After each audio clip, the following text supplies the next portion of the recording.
반갑습니다. 오늘 올리원이 되는 길에서 생산형 저술 노하우라는 강의를 한번 진행하도록 하겠습니다.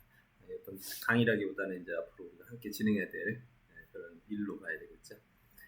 설계형 저술 기술이라고 그러는데 올리원이 된다라는 것은 결국 독특한 존재, 나만의 존재가 되는 걸 말하거든요. 경쟁 시스템이 아니라 넘버원 같으면 이제 줄석에서 뒷사람이 경쟁해서 따라오고 하는데 올리원은 따라올 일이 별로 없어요. 다른 사람이 별로 안 가던 길을 갔거나 틈새라고 그래요. 경영에서는 틈새 분야니 물론 이제 어느 시점이 되면 또 다른 줄을 서게 되겠지만 초기 버전에서는 올리원들은 대체로 자기만의 영역을 갖추게 되죠. 그럼 이제 올리원이 된다는 말은 간단해요. 남과 다른 건데 다르다라는 뜻이 어떻게 되냐면요. 동류 조건 하에서는 틈새예요. 동류 조건 하에서는 우수하다. 이 말은 학교 공부에서 우수하다는 말은 같은 교과를 공부하면서 제일 뛰어난 거예요. 그렇기 때문에 뒤따라오는 사람이 계속 있어요. 그럼 조건이 같은 상태, 예를 들어서 고등학교 1학년이라는 상태에서 본다면 이 상태에서는 무조건 다른 걸 배워야 돼. 같은 걸 배우면 다 경쟁 시스템이에요. 근데 전혀 다른 걸 배우고 있어요. 예를 들어서 요즘 고등학생들에서 지금 경영하는 애들, CEO 된 애들 보면 AI를 배워가지고 일반 고등학생들이 뭐 수백만이 있다 하더라도 그거 하는 애들은 없거든. 그러니까 이 아이들은 틈새가 돼서 그냥 올리원이 되는 거예요. 두 번째 올리원은 이런 게 있어요. 조건이 다른 거예요.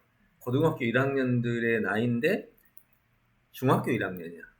중학교 1학년이 고등학교 수준의 어떤 일을 특별한 어떤 활동을 해버리는 거예요. 나이가 어린애가 책을 쓰면 성인들이 책을 쓸 때는 당연히 그럴 수 있는 거지만 학생이 책을 쓰면 이건 무조건 먹고 들어가 버려요. 그잖아요. 무조건 먹고 들어가. 물론 책 쓰는 것 자체가 우리가 흔히 생각할 때는 어렵다고 생각하지만은 책 쓰기만의 이야기는 아니겠죠. 어떤 특정한 업무를 수행하는데 보통 중학교 1학년들이 안 하는 일인데 얘가 했어. 그러면 이 하는 일이 성인들이 하는 일인데 얘가 해버린 거야. 그럼 이 아이는 무조건 뜨게 돼요. 이런 걸 우리는 올리원이라고 그러니까 두 가지 조건이에요. 하나는 동류 조건 하에서는 틈새가 돼야 올리원이 되고 차이가 있을 때는 무조건 올리원이 돼.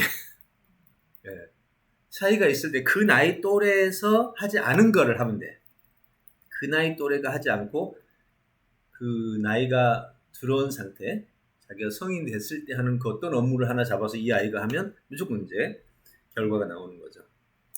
그래서 이제 올리원이 된다는 거는 이제 그런 식으로 진행이 되는 겁니다. 예를 들어서 정보를 배울 때도 교과 정보를 가지고 하게 되면 학교 등수로 가게 되고 그 다음에 새로운 정보를 배워서 풀어가면 조금 지나면 경쟁자가 나오긴 하겠지만 새로운 정보를 다룰 때 자체는 올리원이 되는 거예요. 올리원이란 결국은 어떤 방식으로든 나만의 세계, 틈새 또는 연령 차이가 있어서 그 자기만의 독특함을 갖는 것, 뭐 이런 형식이라고 보시면 돼요.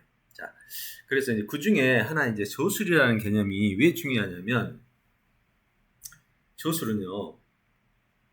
한 분야의 어떤 주제를 잡으면 그 분야에 관한 모든 정보를 수집하고 그리고 그걸 체계화시킨 다음에 사람들이 읽을 수 있도록 제공하는 서비스란 말이에요. 잘 생각해 보시면 어떤 일을 하는 사람이 실패하지 않기 위해서는 가장 먼저 해야 될 게 벤치마킹이라고 하는데 그 분야의 정보를 다 알아야 돼. 분야의 정보가 누락이 되는 순간 언제 어디서 펑크가 날지 몰라요.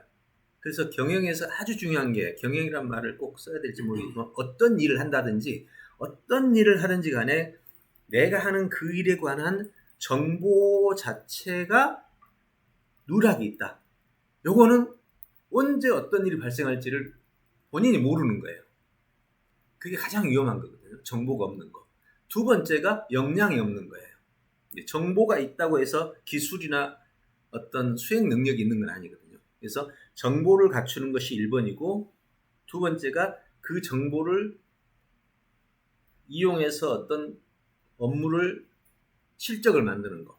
요게 이제 역량이라고 그래요. 정보와 역량. 물론 역량 안에 정보도 들어있겠지만 꼭 굳이 나눈다면 이렇게 나눠지는 거예요. 저는 이제 평생을 이제 올리원만 키워오는 이제 입장에서 살았기 때문에 올리원이 되는 길에 대해서는 좀 연구 노하우가 좀 있어요.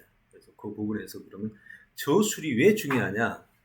모든 저술은 한 분야의 정보를 다 모아서 체계화시켜서 그거를 대상, 고객 타겟에 따라서 서비스를 해주는 거예요. 자, 그럼 이제 보통은 저술을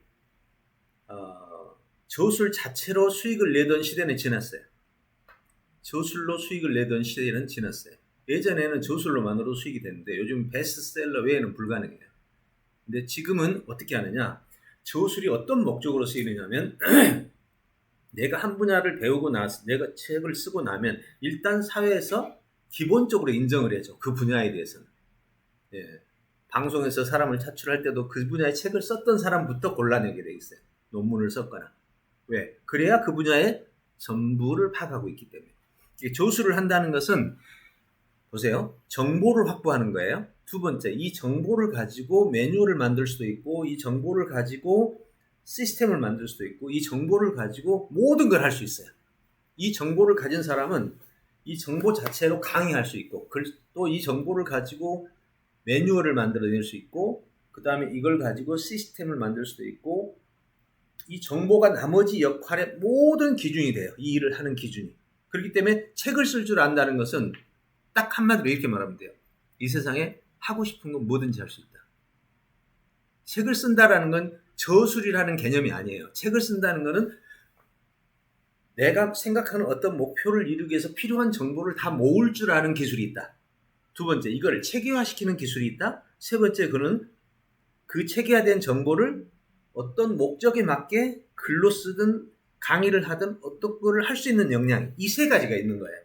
그리고 그 다음에 이걸로 현장에 적용하는 영역이 남아요. 네 가지 총. 정보를 찾을 수 있다, 모을 수 있다. 찾는 것을 모은다라고 보고, 두 번째는 체계화시킬 수 있다. 세 번째는 이거를 정보를 표현한다. 글로 표현하든 말로 표현하든 이거 다 같은 걸로 보고, 그 다음에 마지막이 이 정보를 현장에 적용해서 재화로 바꾼다. 이 네 가지가 가장 효과적인 겁니다. 그러면 대부분 업무를 하거나 사업을 하는 사람이 책을 안 쓰고 하는데 그건 뭐지? 그거는 안 맞잖아요. 아니에요. 그 사람들은 책을 안 쓰고 사회에서 어떤 경영을 했다. 이 말은 16년간 배웠다는 거예요. 16년간 배운 게 머릿속에 내재화시킨 거예요. 근데 나는, 잘 보세요. 나는 16년 동안 안 배웠어. 그리고 그냥 기본적인 그냥 글 읽기 뭐 이런 것만 할 수 있었다. 근데 어느 날 내가 인터넷 사업을 하고 싶다. 나는 16년간 배운 게 없어. 글 읽기는 좀 했지만 그렇지만 어느 날 내가 목표를 세우고 인터넷 사업에 대한 정보를 몽땅 모아서 그 분야의 정보를 체계화시켰다. 그럼 이거는 16년 배운 거하고 똑같은 거예요. 단지 16년 배운 거는 국영수사관 미체험이라고 해서 그냥 쫙 부패식으로 펼쳐놓고 공부를 하기 때문에 사회에 나가면 실제 업무 역량은 없는 거 아시잖아요. 근데 한 분야의 정보를 모아가지고 체계화시키고 그거를 표현하고 적용하는 현장으로 넘어가는 사람은 생산성이 확연히 달라요. 16년 배우고 밖에 나가면요. 그동안 16년 배우고 밖에 나가면 할 일 별로 없어요. 시키는 일만 하지. 그잖아요. 처음에 회사 입사해봐요. 뭐 해요? 회사에서 안 가르쳐주면 아무것도 못해요. 실무 능력이 없어요. 근데 내가 인터넷 사업을 하겠다고 생각한 사람은 한 1, 2년만 정보를 모으고 정리해서 체계화시키고 하면요. 정보도 얻고 실무하는 방법도 알고 그 안에 다 들어있어요. 그래서 책을 쓴다라는 것은 쉽게 말하면 A에서 Z까지를 다 수행할 수 있는 모든 정보를 확보했다. 그리고 거기에 필요한 기술도 이제 확보해야 되는 부분이 있겠지만 이렇게 들어가는 것이 바로 저술이라는 거예요. 그래서 굉장히 이 부분이 중요한데 왜 저술하지 않고도 그럼 사업을 하느냐? 그거는 시간 때우기로 16년을 배워왔기 때문에 그 노하우 정보를 가지고 있다는 뜻이에요.